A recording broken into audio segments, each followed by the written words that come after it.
Julie, how is sickle cell diagnosed? So when you go to a doctor and you want to figure out if you have sickle cell disease or sickle cell trait, what tests do they do? How do you know that you have sickle cell disease? It's a really good question. In the United States and several other high-resource countries, a lot of individuals are diagnosed by newborn screening. In fact, now everybody is diagnosed by newborn screening.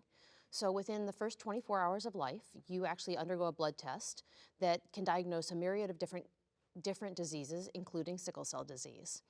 Now, this only started in the United States in every state in the year 2000. So we sometimes do see adults who were not diagnosed at birth. And in fact, if they have had more mild symptoms, they may not be diagnosed until their 30s. Now, it's important, you mentioned something really important. You asked about sickle cell trait, and we didn't really talk about that. Sickle cell trait is when you only inherit one copy of the sickle hemoglobin, and the other one is the normal hemoglobin A. And that's important because those individuals don't display symptoms of sickle cell disease, but they're carriers. So sometimes they will actually come in and ask to be tested, and what we do is called a hemoglobin electrophoresis, or another test called HPLC. And in both of those, we can identify what types of hemoglobin are there.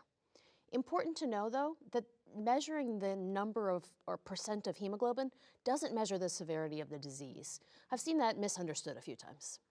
And so a patient shows up to the doctor's office and they want to know their diagnosis. They get an HPLC or electrophoresis.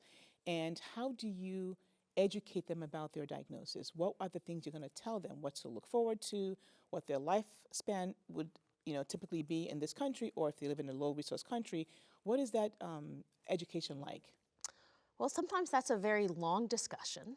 I think it's important to know that it's very different depending on where you live and what access to care that you have. We certainly encourage everyone living with sickle cell disease. They need to see a sickle cell expert. And we also want to make sure everybody sees a primary care doctor, but everyone should have a sickle cell physician as well. So it's important that we can give them education about what to expect in terms of pain, but also organ function. We really want to make sure everybody gets screening. We want to check eyes, and hearts, and lungs, and kidneys. And unfortunately, individuals with sickle cell can get other problems too. So I recently had a patient who said, wow, do I still need a colonoscopy because I have sickle cell disease? Unfortunately, doesn't give you a break. Well, thank you very much. And Beret, how old is the oldest person you've diagnosed with sickle cell disease? Because you're an adult hematologist. A new diagnosis? New diagnosis. Almost 70 years old. Someone who traveled to my state of Connecticut from Jamaica, who was then diagnosed as having SC disease. Had a lot of arthritis her entire life and a couple of knee replacements, but no one had ever bothered. No one had ever put the pieces together. That's so it happens. So so you can actually be 40, 50, 60 and not know you have sickle cell disease, and you should have your doctor do the test that Julie had mentioned. So Matt, in terms of who can get sickle cell disease, typically people think this is a Black disease, only African Americans or people of African descent. Have you had any other ethnicities represented in your practice with sickle cell disease?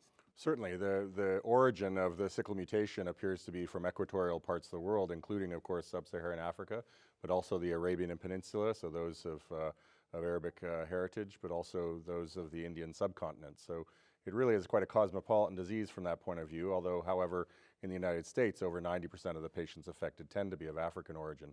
But certainly we also see folks of other Hispanic origins, whether that be Afro-Caribbean or South or Central American, or even those from the Mediterranean. It's not uncommon to see in the Middle East through Greece and Italy and even into Spain. Okay.